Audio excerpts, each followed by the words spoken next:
Daremos un minuto, recién se están uniendo, creo. En un minuto comenzamos.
Bueno, comenzamos.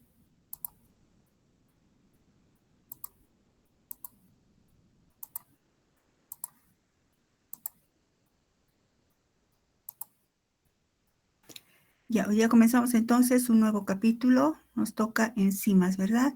Ya les había compartido, si se fijan, acá el tema, las diapositivas de enzimas.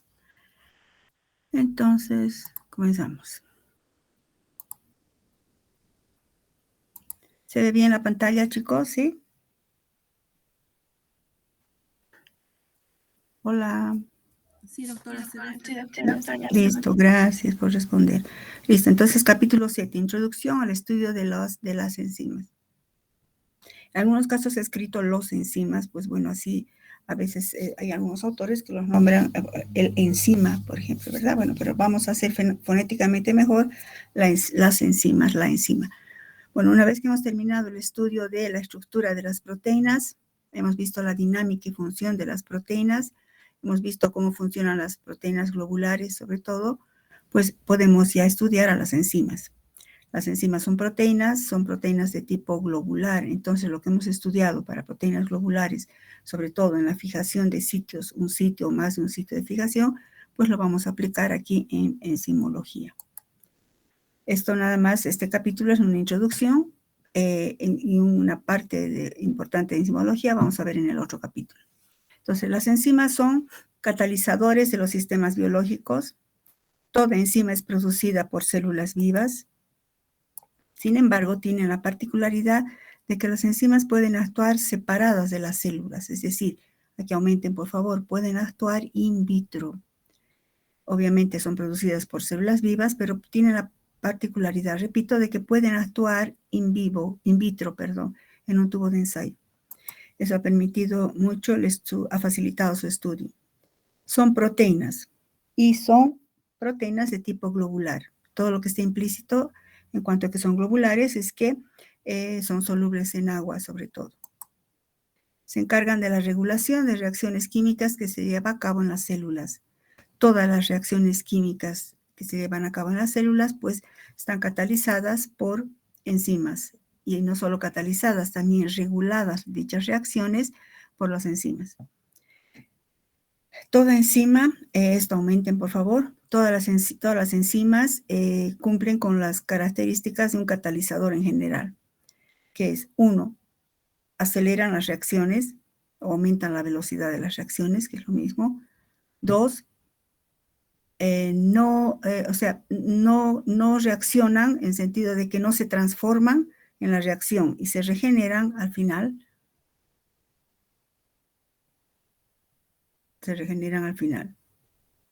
Esas serían las principales características de una enzima. Y esto es como de cualquier catalizador, ¿verdad? Al aumentar la velocidad de las reacciones, como cualquier catalizador, posteriormente no se alteran, o sea, no se transforman. Y podemos aumentar uno más. 3, abren caminos de reacción.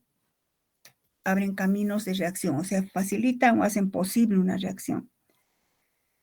Bueno, ¿cuáles son las características típicas de las enzimas? Las enzimas tienen 3 características sin paralelo, quiere decir que nadie les iguala. Ningún catalizador físico o químico se iguala a la catálisis realizada por las enzimas.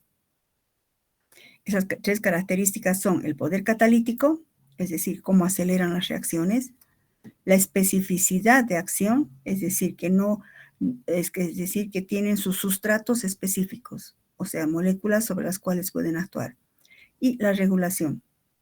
La regulación es todo un capítulo que vamos a ver el siguiente y se refiere al hecho de que ciertas reacciones deben ocurrir en un momento dado y otras no deben o debe detenerse esa reacción. De un modo general, se quería poner esto, o sea, no está en las diapositivas, pero esta sería una vista, ¿verdad?, del metabolismo, de todas las reacciones que se llevarían a cabo en una célula. Fíjense, carbohidratos, lípidos, DNA, RNA, ácidos nucleicos, proteínas y toda la interconexión que existe.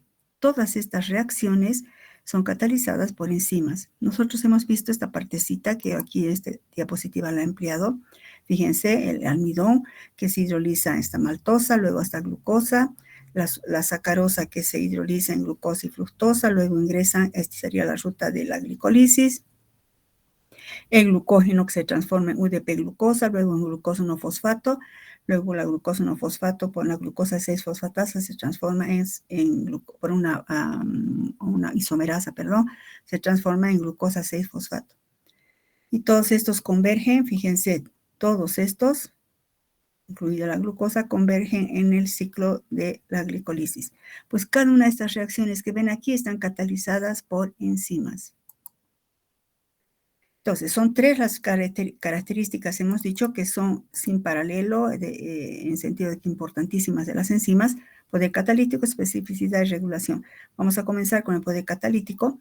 Nada más vamos a ver estos 3 de manera superficial, como quien dice, con un aumento de 10x, para después ir viendo cada uno más profundamente, cambiamos a 40 o hasta 100x.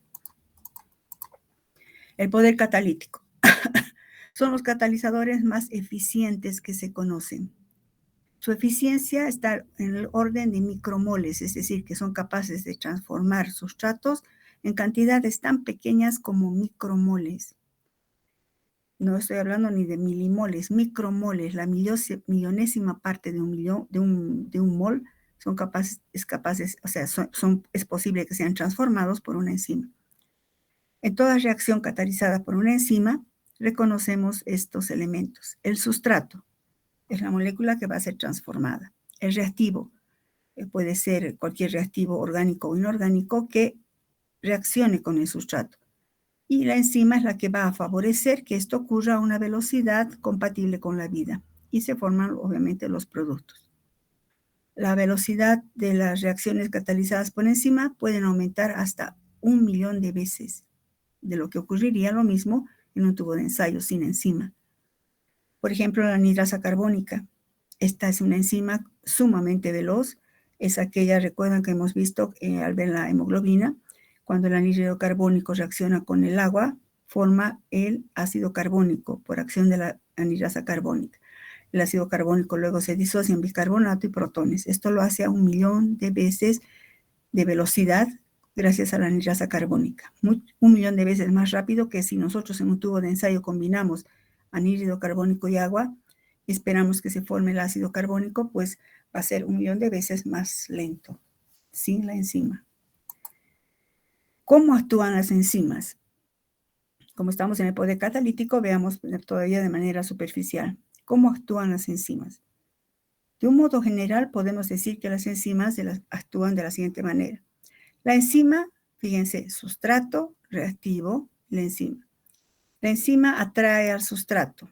Este dibujito nos va a ayudar a entender. La enzima es una proteína globular que tiene un sitio de fijación. Recuerdan que hemos visto en dinámica y función de las proteínas, pues es una proteína que tiene un sitio de fijación.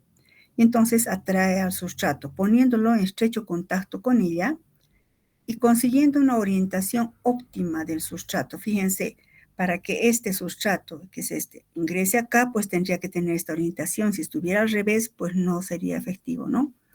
De tal manera que este va a reaccionar, va a formar un complejo enzima-sustrato y luego este puede participar otro reactivo, se va a transformar en los productos. Y la enzima siempre se regenera nuevamente. Eso en cuanto a cómo actúa y el poder catalítico. Siempre forma un complejo enzima-sustrato, ¿no? Especificidad de las enzimas, segunda característica. Las enzimas son altamente específicas, tanto en la reacción que catalizan como en la selección de sus sustratos. No reaccionan con cualquier sustrato y tampoco participan en cualquier tipo de reacción. Son altamente específicas.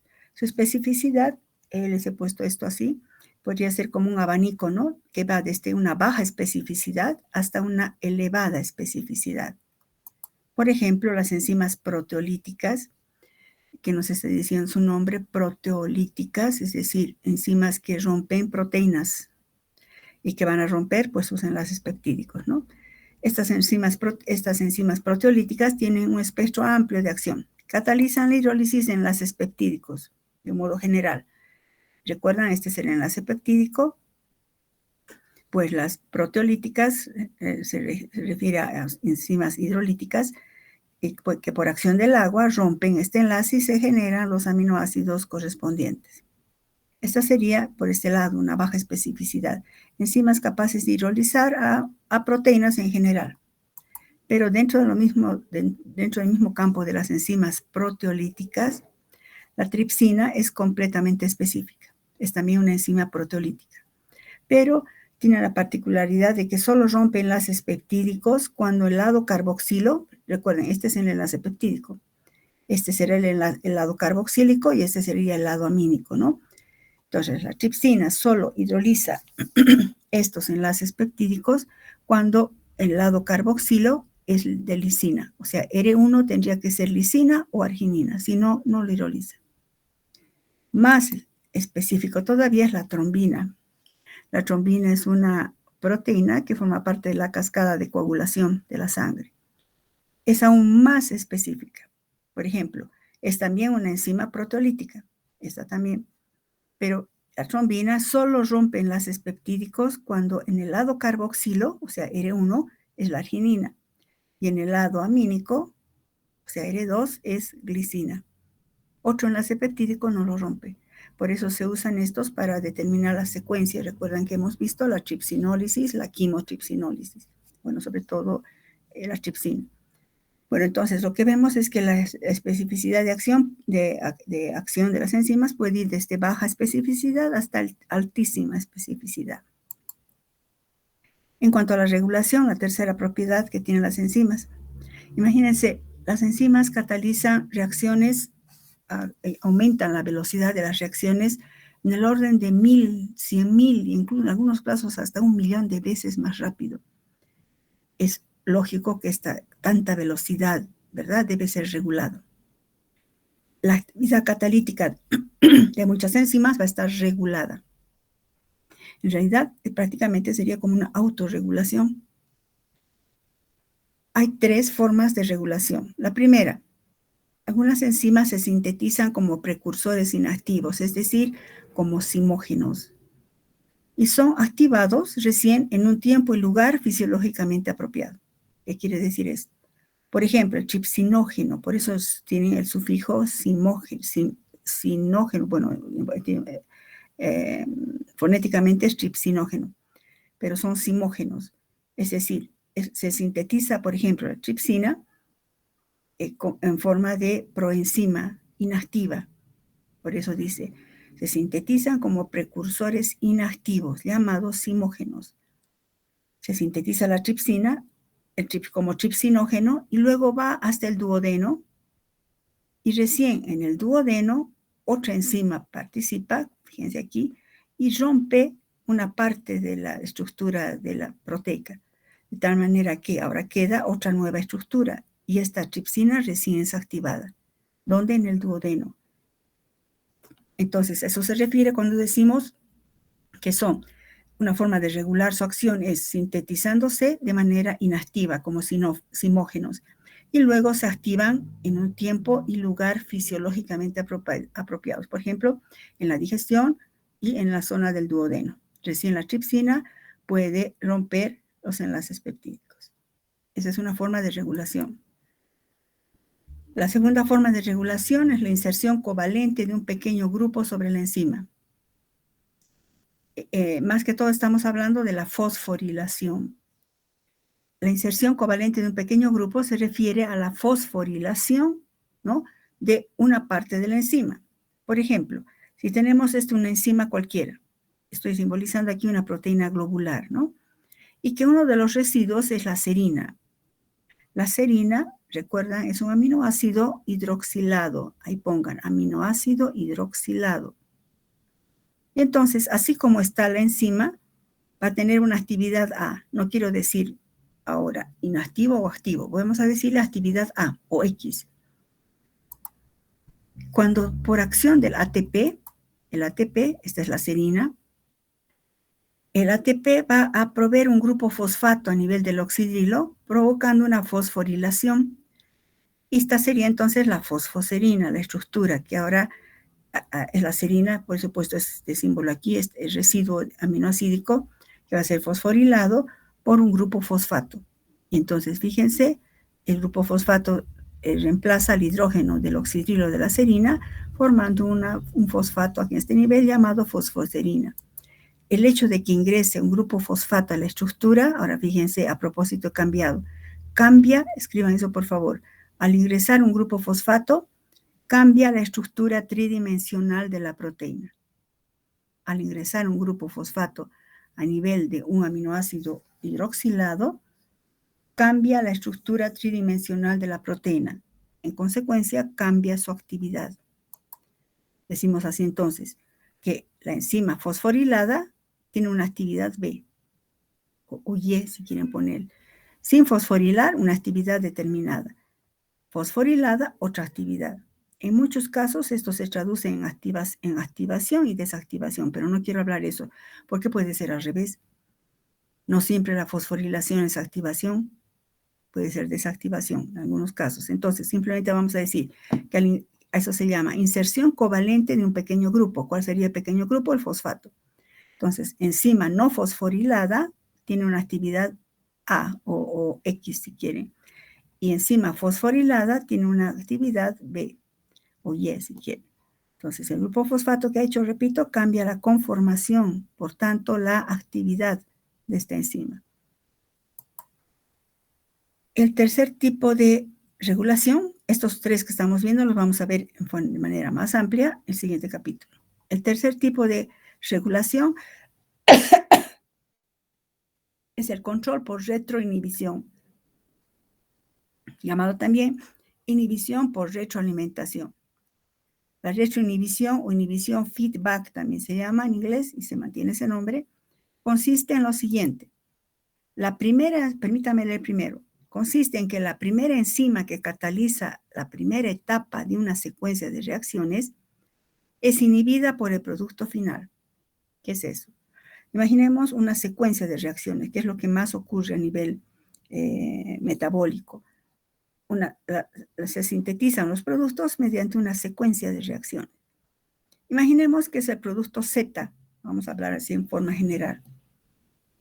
La célula necesita el producto Z para sintetizar ácidos para sintetizar nucleótidos, aminoácidos, no importa. Necesita el producto Z. Entonces, el producto Z se forma por las reacciones consecutivas de esta secuencia de reacciones. A, por acción de la enzima E1, se transforma en B, B por otra enzima se transforma en C y así, hasta sintetizar Z. Entonces, en el inicio, ¿qué va a ocurrir? Pues va a ocurrir que A se va a unir, el sustrato se une a un sitio activo de la enzima y se transforma en B. Entonces, la concentración de Z va a empezar a subir. Y a un momento en que ya no se necesita más Z. Entonces, Z va a ir a inhibir a la primera etapa. Por eso dice, consiste en que la primera enzima que cataliza la primera etapa de la secuencia de biosintética es inhibida por el producto final. Z va e inhibe esta reacción. ¿Qué estaría sucediendo a nivel molecular? Por ejemplo, que sería que cuando esta ruta se va a activar, el sustrato se une al sitio activo de la enzima. Y la secuencia ocurre. Cuando haya mucho Z, viene Z aquí, que debe tener un sitio diferente de unión de A, y se ubica en la enzima y bloquea esta unión. Y entonces la ruta se para. A eso se refiere cuando dice que el producto final inhibe su propia síntesis. Por eso se llama retroinhibición o retroalimentación, ¿no? El mismo producto inhibe su síntesis. Y esto tiene que ver con la estructura de la enzima. Quiere decir esto, que la enzima tiene un sitio de unión para A y que va a dar lugar a Z. Pero cuando haya mucho Z, también hay un sitio de unión en la estructura proteica de la enzima, hay un sitio de unión para Z. Y cuando Z se une al sitio de unión de la enzima, esto cambia su conformación y entonces allá no entra. ¿Y qué pasa? La ruta se para. Y fíjense que Z inhibe a la primera enzima de la primera etapa, no inhibe ni por aquí ni por aquí, pues es muy efectiva, frena acá, porque si frenaría aquí, todo esto sería en vano, ¿no? Bueno, otra característica importante es que las enzimas no alteran el equilibrio de una reacción. Si la reacción, por ejemplo, no es favorable en la síntesis de un producto, pues la enzima no cambia eso. Si bien la enzima acelera la consecución del equilibrio, pero no cambia su posición. Digamos, si hay un equilibrio hacia la izquierda, pues la enzima respeta eso. No se mete con la termodinámica. Las enzimas solo aceleran las reacciones, es decir, aceleran que se alcance el equilibrio, pero no cambian la posición del equilibrio. Bueno, entonces esto en cuanto a la regulación y esto a una característica más importante que tiene la enzima.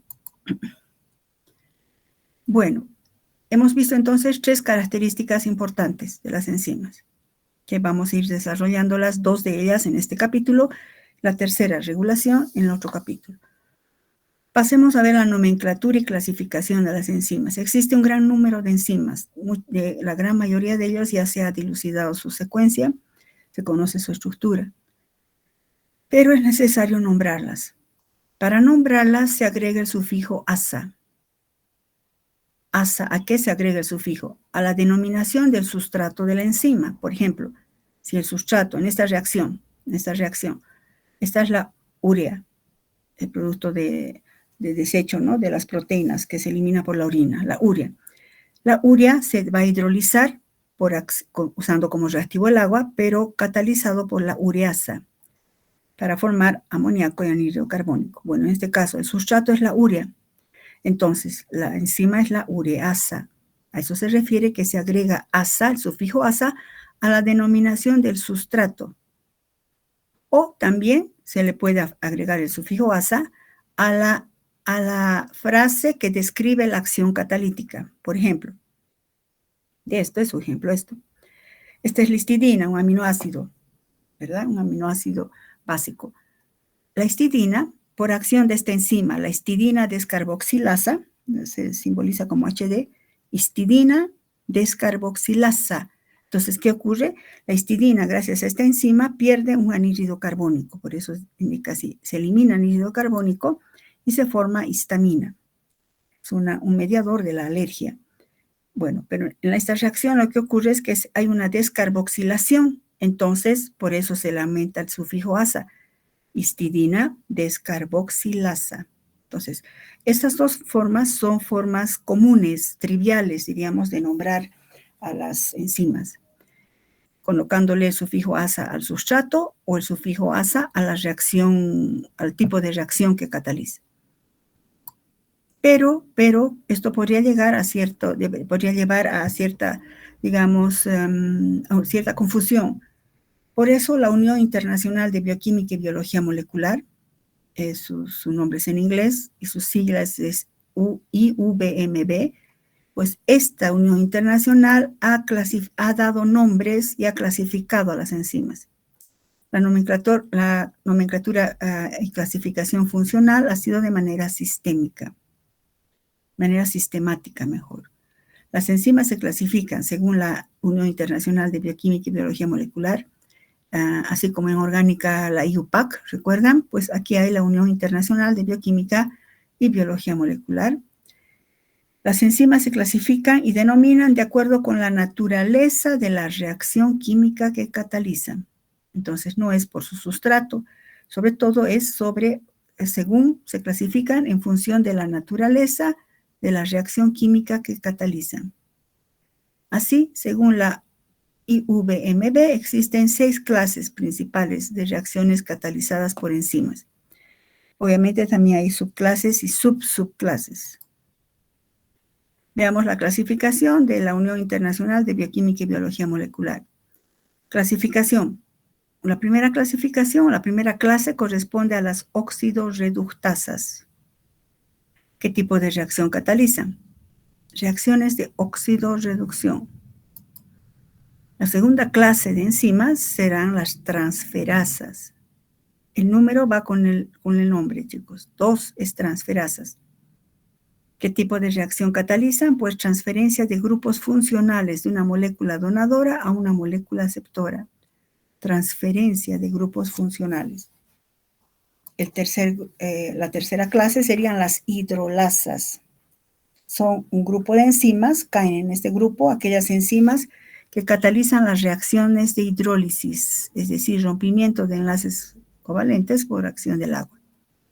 La clase 4 son las liasas. Las liasas catalizan la eliminación de grupos para formar dobles enlaces. Serían como reacciones de eliminación, ¿no? Eliminación de grupos, bueno, son reacciones de eliminación para formar dobles enlaces.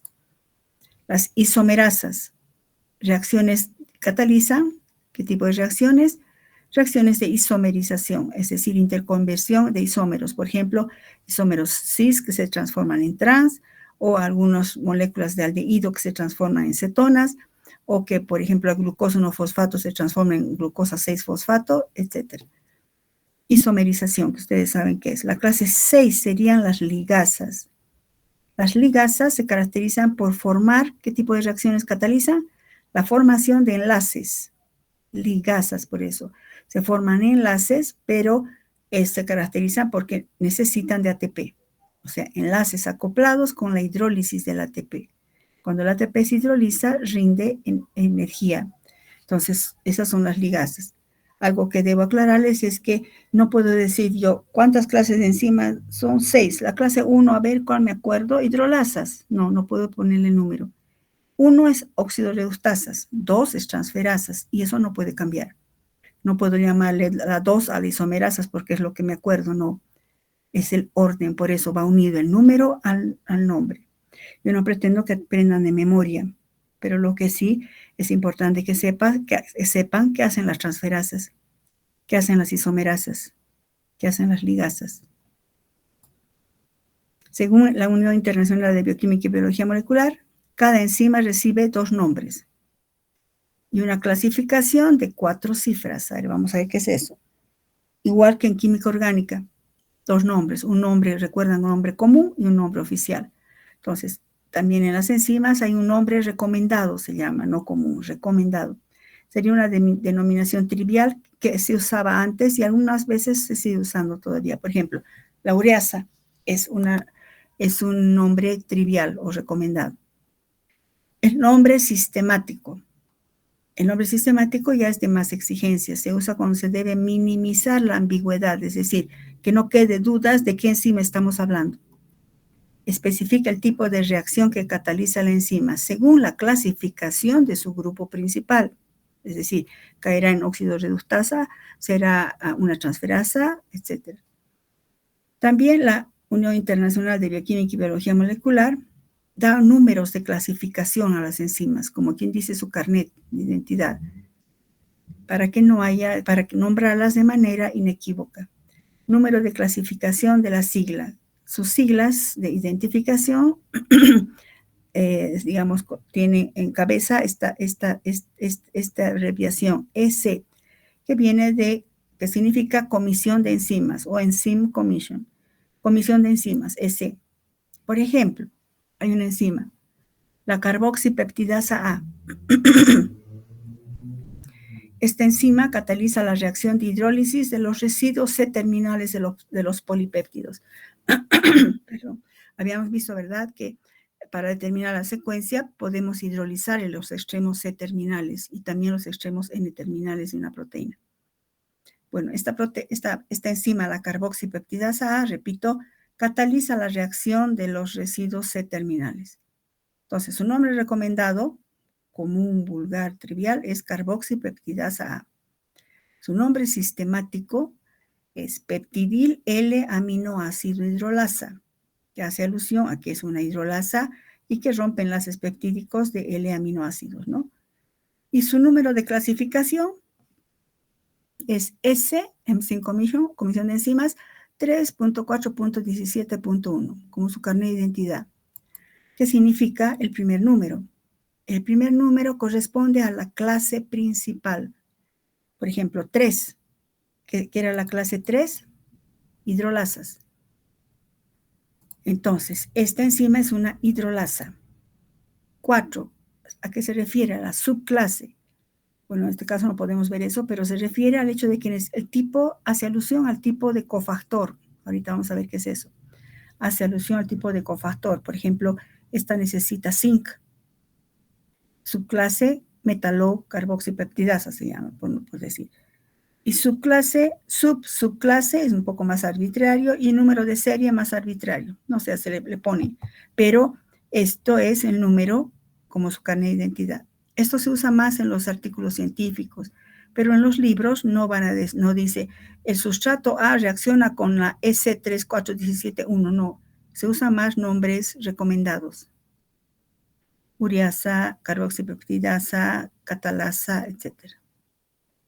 Glucogenosintetasa, etc. Ahora, de estas enzimas que hemos visto, de todas estas 6, todas estas son enzimas, son proteínas globulares. Todas tienen su sitio de acción, todas pueden ligar sus ligandos correspondientes. Pero hay 2 clases de enzimas de estas que no pueden actuar solas. Necesitan unos ayudantes. Son las 2 primeras, las oxidorreductasas y las transferasas. Entonces, estas 2 enzimas, estas 2 clases, no enzimas, estas 2 clases de enzimas, las oxidorreductasas y las transferasas, necesitan de cofactores. Por eso se llama enzimas dependientes de cofactor. Sin el cofactor no funciona. Entonces, estas 2 enzimas necesitan asociarse a cofactores moleculares. ¿Y qué son? Pueden ser iones o pueden ser moléculas de naturaleza no proteica. Los cofactores así entonces pueden ser iones metálicos, por ejemplo, zinc, magnesio, manganeso, hierro, ion cuproso, etc. O los cofactores, cuando los cofactores, es decir, estos ayudantes, son sustancias orgánicas, se denominan coenzimas. Y una fuente de coenzimas son precisamente las vitaminas. Por ejemplo, el NAD, vamos a ver en adelante el FAD, flavin mononucleótido, etc. Entonces, ¿qué decimos de estas clases de enzimas? De estas 2 clases de enzimas, la clase 1 y la clase 2, óxidos reductasas y transferasas, no pueden actuar sin la presencia de sus cofactores. Los cofactores pueden ser iones metálicos, como estos, o cuando el cofactor, el ayudante, es sustancia orgánica, se llaman coenzimas. ¿Recuerdan cuando uno dice qué se necesita? ¿Qué necesita un ser vivo para vivir en el sentido de qué tipo de alimento necesita? Necesita carbohidratos, necesita lípidos, necesita proteínas y necesita, ¿qué más? Vitaminas y minerales. A eso se refiere. Porque sin estos minerales y sin estas vitaminas, ciertas enzimas que son trascendentales en el metabolismo no pueden funcionar. Estos serían los minerales, pues las coenzimas son las vitaminas. A su vez, las coenzimas pueden unirse transitoriamente a la enzima actuando como cosustrato. O sea, solo entrará en acción cuando se lo necesite. O se pueden asociar permanentemente a la enzima. Por ejemplo, la hemoglobina. Si bien la hemoglobina no se califica como enzima, pero sí su grupo hemo, por ejemplo, siempre está unido covalentemente a la hemoglobina. Así surgen dos conceptos. El complejo enzima más su cofactor forma un holoenzima. Y el cofactor sin enzima sin cofactor se llama apoenzima. Y entonces será enzima inactiva. Fíjense que cuán necesario es el cofactor. Solo si está unido el cofactor, se activa la enzima. Hemos dicho que ¿de dónde aparecen esos cofactores? Pues las vitaminas son precursores de coenzimas, algunas vitaminas. Nosotros, los organismos, algunos organismos, entre ellos nosotros, somos incapaces de sintetizar esos cofactores, que son esenciales para la actividad enzimática. Los cofactores deben ser aportados en la dieta. ¿Y cuáles son? Pues son las vitaminas, que generalmente son hidrosolubles. En nutrición van a ver ustedes que existen vitaminas hidrosolubles y las liposolubles. Pues las hidrosolubles son las vitaminas que luego se transforman en estos cofactores o coenzimas. En esta tablita les estoy resumiendo algo que les va a ser útil también para el año. Vitaminas precursoras de coenzimas y tipo de reacción que catalizan. Esta columna están las vitaminas, aquí está la coenzima que sería la vitamina da lugar a esta coenzima y esta es la reacción que cataliza o que median o la que ayudan. Recuerden que todas estas son ayudantes de las oxidorreductasas y las transferasas. Entonces tenemos el ácido fólico, que es en nuestro organismo se transforma en tetrahidrofolato. ¿Qué reacciones median o en cuáles ayudan? En la transferencia de un grupo de un carbono, grupos metilo por lo general. La biotina es una vitamina que actúa también como coenzima con el mismo nombre y actúa en reacciones de carboxilación. La cobalamina o vitamina B12 se transforma en la coenzima con el mismo nombre y reacciona en reacciones de alquilación. Esto sobre todo es en el anabolismo. La nicotinamida, importante vitamina, que en el organismo se transforma en las coenzimas famosas, que son se llaman coenzimas de la nicotinamida, por esa razón, que serían el NADP, de ahí viene su nombre, ¿no? Que más adelante está nicotinamida, adenindinucleótido. ¿Qué reacciones median o favorecen o ayudan? Pues en reacciones de oxidorreducción. Tenemos luego el pantotenato, esta vitamina, que se transforma en nuestro organismo en coenzima A. Esta coenzima A reacciona o participa en reacciones de transferencia de grupos acilo. Tenemos luego la piridoxina o vitamina B6, que en nuestro organismo se transforma en fosfato de piridoxal. Se une a la fosfarilasa del glucógeno, que es la que permite la ruptura, ¿verdad?, del glucógeno. Y también actúan en reacciones de transferencias de grupos amino, en las transferasas, por ejemplo. La riboflavina o vitamina B2 se transforma en nuestro organismo en estas coenzimas, las coenzimas de la flavina, también muy, muy famosas en el sentido que las van a citar mucho en el metabolismo. El FAD y el FMN sería flavin adenin dinucleótido y FMN es flavin mononucleótido. Más adelante están los nombres, chicos, pero fíjense, esto dice nicotinamida, adenin dinucleótido, flavin adenin dinucleótido. Nos vamos a estudiar, vamos a ver su estructura en el capítulo de nucleótidos. Entonces, estas coenzimas son nucleótidos. Estas participan también en reacciones de oxidorreducción. Y finalmente la tiamina, que se transforma en la coenzima pirofosfato de tiamina, PPT, que van a ver al año, es la transferencia de aldehídos. Entre estos sobresalen todos estos. Los que más, digamos, se utiliza o más se nombra en el metabolismo, el NAD, este signo positivo significa oxidado, el NAD, el NADP, la coenzima A, el FAD y el FMN. Veamos algunos como adelanto. Por ejemplo, el NAD. NAD positivo, ¿qué significa? Bueno, es el acrónimo, la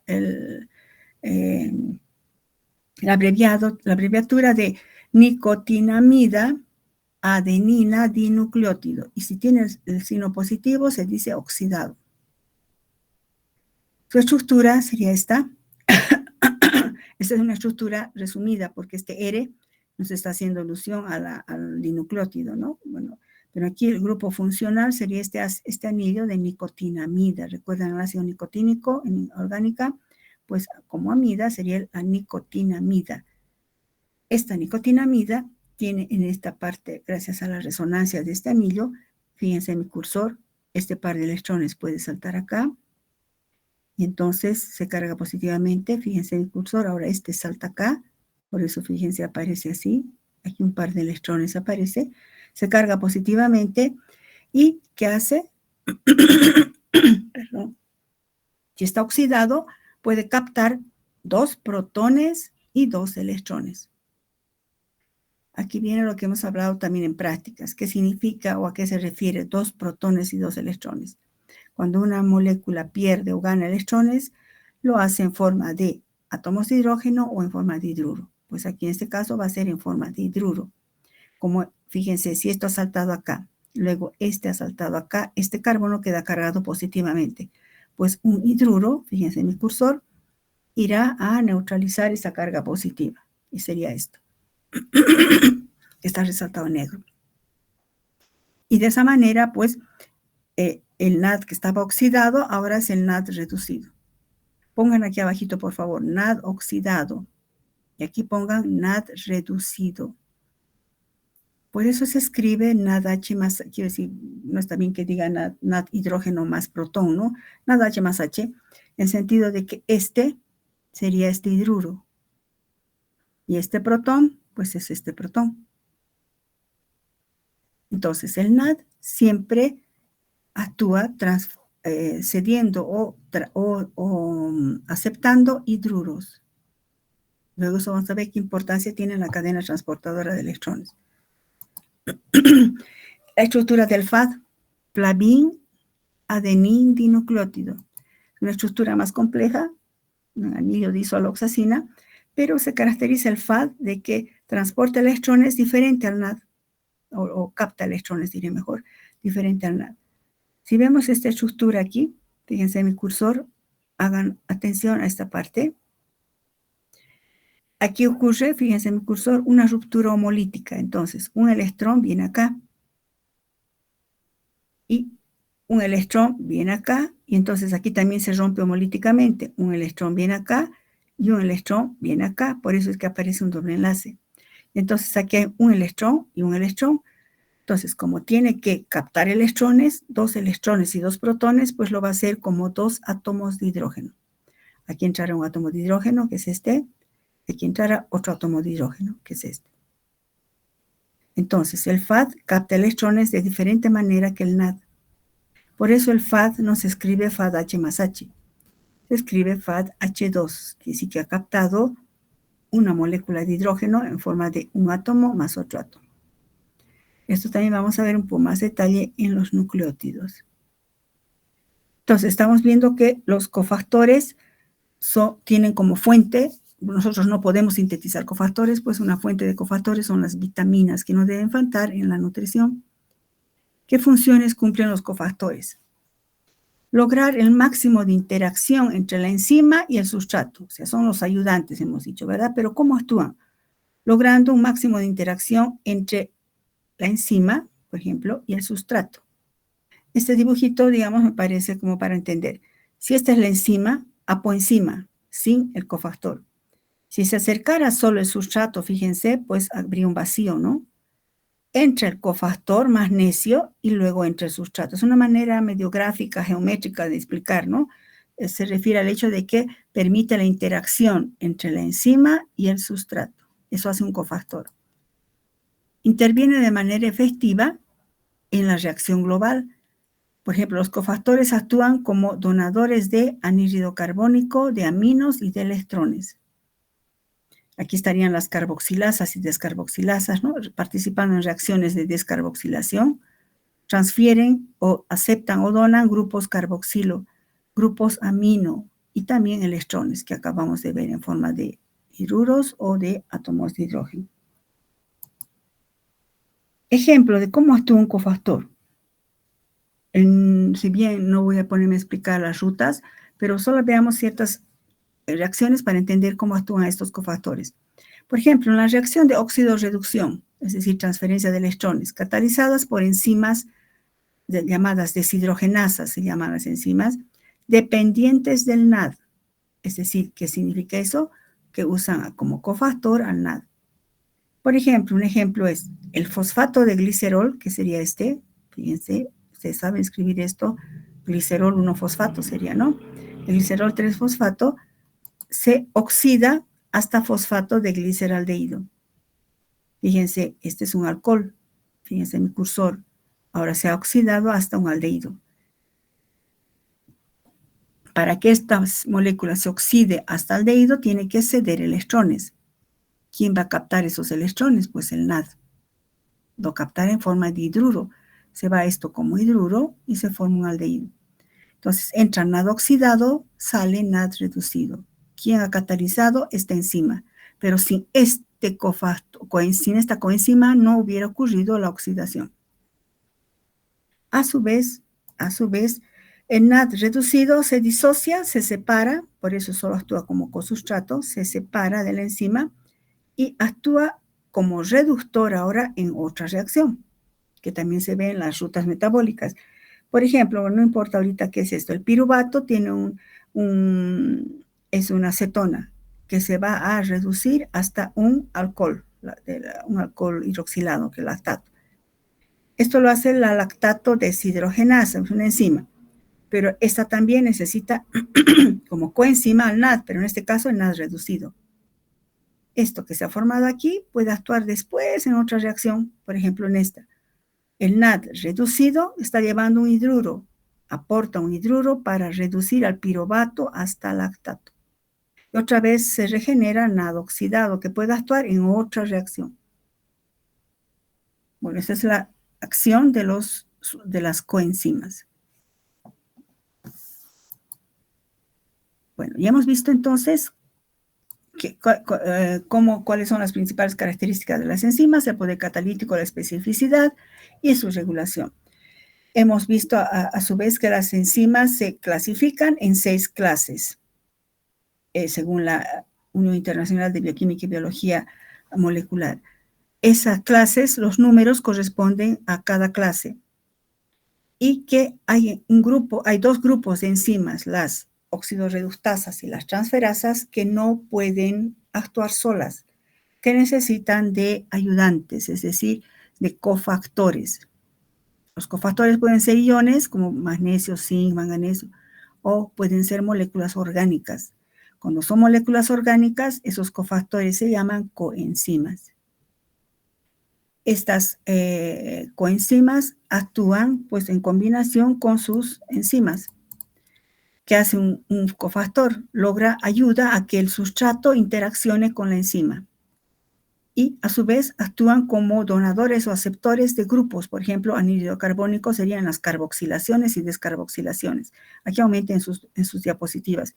En reacciones de carboxilación y descarboxilación. En reacciones de carboxilación y descarboxilación. Grupos amino donan o aceptan grupos amino en reacciones de transferencias de grupos amino. Hay reacciones, transaminaciones se llama. En reacciones de transferencia de grupos amino. Y donando o aceptando electrones en reacciones de oxidorreducción. Y pues hemos visto ejemplos para entender mejor cómo actúan y que además nada se hace de más, sino que se vuelve a utilizar en otra reacción. Siempre, si entra un NAD oxidado, sale un NAD reducido, pero no haría solo si no tendría la enzima. Fíjense, y la enzima tampoco podría actuar si no estaría el NAD. Por eso son sus coenzimas. Bueno, hemos dicho, ¿verdad? De las 3 propiedades, la primera es el poder catalítico. Veamos principios y fundamentos de la catálisis. Ahora estamos viendo, clic, clic, cambiamos de objetivo a 40x. Después podemos bajar a 100x, a cambiar a 100x. La pregunta viene aquí. Las enzimas aceleran las reacciones, aumentan la velocidad de las reacciones. Pero ¿qué fenómeno a nivel molecular ocurre cuando una enzima cataliza una reacción? ¿Qué ocurre en la enzima? De cómo una enzima tiene su sustrato y lo transforma en productos. La primera etapa de la catálisis enzimática es la formación del complejo enzima-sustrato. A ver, ¿qué quiere decir? Que la enzima es una proteína Entonces, la primera etapa de la catálisis es que la enzima fije al sustrato, que sería su ligando, ¿no?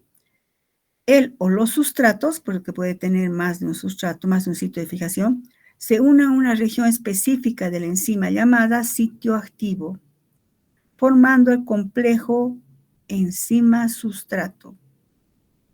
Entonces, el principio fundamental de la catálisis es considerar que hay un sitio activo en la enzima. La enzima une al sustrato. Aquí está, esta es una parte de una ecuación importantísima. La enzima se une al sustrato y no ponemos y forma productos, no. La enzima se une al sustrato y forma un complejo enzima-sustrato que lo colocamos entre corchetes. Por ejemplo, ¿cómo ocurre esa unión? Para un poquito darle más, digamos, más realismo, he puesto esta enzima, por ejemplo, la beta-lactamasa, una enzima. Esta enzima tiene en uno de los dominios un sitio activo. Por ejemplo, esta zonita es su sitio activo. Si esta fuera la beta-lactamasa o cualquier enzima, también tiene un sitio activo. Y este es el sustrato. Entonces, la enzima une al sustrato, ahí, y forma el complejo enzima-sustrato. Posteriormente, frente a la acción de algún reactivo, se transforma el sustrato en los productos que se liberan y la enzima queda tal cual. Entonces, el primer evento es la fijación del sustrato a la enzima, formando el complejo enzima-sustrato. Pero, ¿qué sucede en el sitio activo? Hemos aumentado clic, así en X, ¿no ve? ¿Qué sucede en el sitio activo? ¿Qué es esto del sitio activo? Hemos dicho que, bueno, no hemos dicho, es una porción relativamente pequeña del volumen total de la enzima. Puede ser una parte de un dominio, por ejemplo, estito. Fíjense en mi cursor, por favor, estito. Pero por lo general consiste o es una porción relativamente pequeña del volumen de la enzima. El sitio activo es una entidad tridimensional. A ver, imaginemos que todo esto es la proteína globular y esta partecita es el sitio activo que yo lo he ampliado, nos hemos acercado y se ha ampliado. Todo esto es la proteína globular. El sitio activo es una entidad tridimensional, sería todo esto, integrada, fíjense, por unos cuantos grupos R, que serían ¿de qué? De los aminoácidos, y si hay, puede haber cofactor también, y de la estructura, y que están espacialmente ordenados dentro del sitio activo. Estos aminoácidos tienen que ver, por ejemplo, una reacción. Por ejemplo, el ácido glutámico, que tiene un grupo carboxilo con carga negativa, un R, una arginina con carga positiva, y cómo ocurre una interacción. Fíjense, este sería el sustrato. Lo que vamos a ver es la hidrólisis, fíjense en mi cursor, de este enlace peptídico, por acción del agua. Entonces, el péptido o proteína ingresa, digamos un péptido, un dipéptido, un tripéptido ingresa al sitio activo. El agua, que es el reactivo, fíjense, este glutamato tiene un grupo carboxilato que quita un protón y este grupo oxidilo es atraído por esta carga parcialmente positiva. A su vez, el oxígeno, si se atrae esto, esta parte de electrones viene aquí, está parcialmente negativo, pero el zinc está con carga positiva, entonces el zinc sería su cofactor. Con carga positiva lo estabiliza. Aquí hay un grupo carboxilo con la arginina positiva, se estabiliza. Entonces, ¿qué está pasando? Es como si el sitio activo les recibe al sustrato y ubica al reactivo para que ocurra la reacción. Los sustratos se unen a las enzimas por numerosas fuerzas débiles. La especificidad de enlace depende de la disposición exactamente definida de los átomos en el sitio activo para que estabilicen al sustrato. Este dibujo nos está mostrando la catálisis del rompimiento del enlace peptídico realizado por el agua, coordinado con grupos ácidos y básicos, tanto de la enzima como del sustrato, y fijación de grupos R de la enzima, del sustrato, en el fondo de la enzima.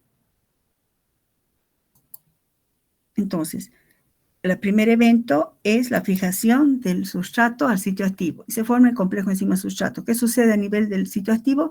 Es una parte de la proteína que tiene cierta disposición de grupos R que permiten que se atraiga este sustrato y que el reactivo cumpla con su función de hidrolizar o romper este enlace. Esto es decir, que a nivel del sitio activo es donde va a ocurrir la reacción. Surge otra pregunta. ¿Cómo las enzimas aceleran las reacciones? ¿Cómo lo hacen? Hemos dicho que,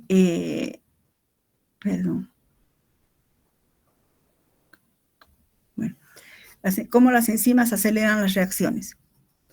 La pregunta es esa, ¿verdad? Ya, hemos dicho que primero se tiene que unir el sustrato a la enzima en el sitio activo, pero ¿cómo aceleran las reacciones?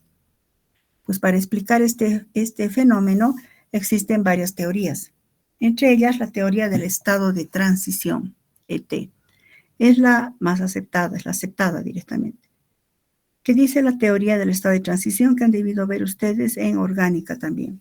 La teoría del estado de transición. ¿Qué dice? Una reacción ocurre solo después de que los reactivos sufren choques efectivos. Es decir, que son choques efectivos, chocan con orientación óptima. También esta teoría sostiene que una reacción ocurre cuando por efecto de estos choques efectivos, las moléculas adquieren suficiente energía hasta alcanzar el estado de transición o estado excitado. ¿Qué es eso de los choques efectivos? A ver, con unos dibujitos quería explicarles. Si esta fuera una enzima, una proteína globular, y este es el sustrato, por decir, ¿verdad? Tiene que entrar directamente y formar el complejo enzima-sustrato. Este choque entre la enzima y el sustrato, esto he querido poner esto como choque, pues podría chocar así, de este lado, o podría chocar de este lado. Si choca así, este es un choque inefectivo.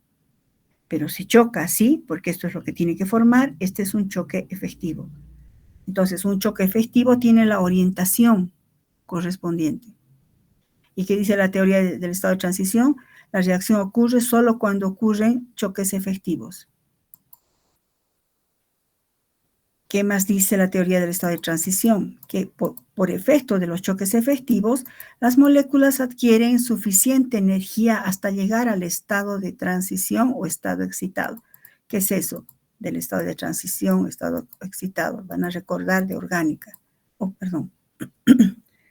Por ejemplo, permítame, primero veamos esto para que se entienda. Este es un diagrama, un gráfico de energía libre en las ordenadas en función del curso de la reacción. Y vamos a ver, fíjense, en azul está una reacción no catalizada por enzima, sin enzima. Y en rojo está reacción catalizada por una enzima. Y leamos ahora, las enzimas disminuyen la energía de activación, pero no alteran la energía neta de la reacción. O sea que si la reacción no es espontánea energéticamente, o sea, si tuviera un delta G positivo, la enzima no cambia eso. O sea, si la enzima, repito nuevamente, no tiene nada que ver ni se mete con la termodinámica. Disminuyen la energía de activación, pero no alteran la energía neta. O sea, que si la reacción es endotérmica, sigue siendo endotérmica. Con esa aclaración, ¿qué sucede? Tenemos este gráfico sin enzima y este gráfico en rojo con enzima. ¿Qué sucede? Tenemos el sustrato y los reactivos. Veamos primero la curva azul. El sustrato y los reactivos tienen que chocar. Chocan efectivamente, digamos, chocan, pero no pasa nada. Fíjense en el cursor, choca, sigue subiendo la energía hasta que alcanzan el estado de transición. Es el máximo energético. Este estado de transición, estado excitado, ahora después de que alcanza eso, fíjense fácilmente, hay un descenso de energía y se forma el producto. La energía de activación de esta curva azul sería esta, ¿no? Todo esto es la energía de activación. En cambio, una curva catalizada por una enzima, el sustrato y el reactivo han sido ubicados en el sitio activo justo en la orientación que debería ser, y entonces los choques van a hacer que fácilmente se alcance el estado de transición. Y otra vez se forman los productos. Si imaginamos con un autito, chicos, aquí un autito azul y aquí un autito rojo, ¿Cuál de los autitos primero va a formar productos o va a llegar a este destino? Pues el autito rojo, ¿no? En cambio, versus a este autito que todavía tiene que subir y luego recién bajará. Por eso, las enzimas aceleran las reacciones. ¿Cómo? Fíjense, la energía de activación aquí, ¿qué es esto? Es bajita. En cambio, esta energía de activación es mucho mayor. ¿Recuerdan en orgánica qué es la energía de activación? Es la energía que se debe dar a los reactivos o sustratos y reactivos para alcanzar el estado de transición. Repito, la energía de activación, escriban por favor, es la energía que se debe suministrar o debe absorber los reactivos y el sustrato para alcanzar el estado de transición. Una vez que alcanza el estado de transición, forma fácilmente productos. Entonces, la energía para formar el estado de transición sin enzima, fíjense, es enorme. Esta energía de activación es alta, en cambio esta energía de activación es baja. Entonces, la pregunta era, ¿cómo las enzimas aceleran las reacciones? La respuesta sería, las enzimas aceleran las reacciones al disminuir la energía de activación de la reacción. Las enzimas aceleran las reacciones al disminuir la energía de activación. Entonces, como baja la energía de activación, se necesita menos energía para alcanzar el estado de transición. Así, las enzimas disminuyen la energía de activación, delta G, ¿debido a qué? ¿Y cómo lo hacen? Que fijan y orientan en el espacio las moléculas reactivas, recuerdan la imagen del sitio activo, de modo que se incrementa al máximo los choques efectivos y estabilizando el estado de transición de la reacción. Por eso es que aceleran. Según la teoría del estado de transición, entonces, las enzimas aceleran las reacciones, disminuyendo la energía de activación y estabilizando el estado de transición. Pueden escribir como un resumen. ¿Cómo aceleran las enzimas las reacciones? Pues desde el punto de vista de la teoría del estado de transición, las enzimas disminuyen la energía de activación de la reacción y estabilizan el estado de transición. Las enzimas disminuyen la energía de activación y estabilizan el estado de transición. ¿Por qué? Porque orientan efectivamente al sustrato y a los reactivos en la zona del sitio activo. Si ustedes ven un diagrama de energía, este estado de transición, fíjense, estoy extrapolando hacia las ordenadas, es mucho menor, obviamente, que este. Entonces, a menor energía, mayor estabilización, ¿verdad? Bueno, vamos a quedar acá, chicos. Para la siguiente clase, por favor, repasen cinética química. Les va a ayudar mucho a entender. Vengan a la siguiente clase, la siguiente semana, repasando cinética química, por favor. ¿Hay alguna pregunta, chicos? De cualquiera de las diapositivas. ¿Está todo claro?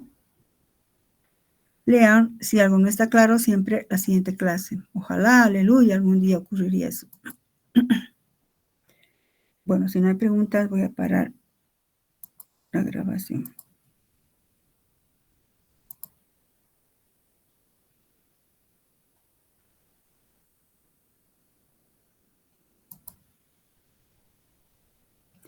Ya.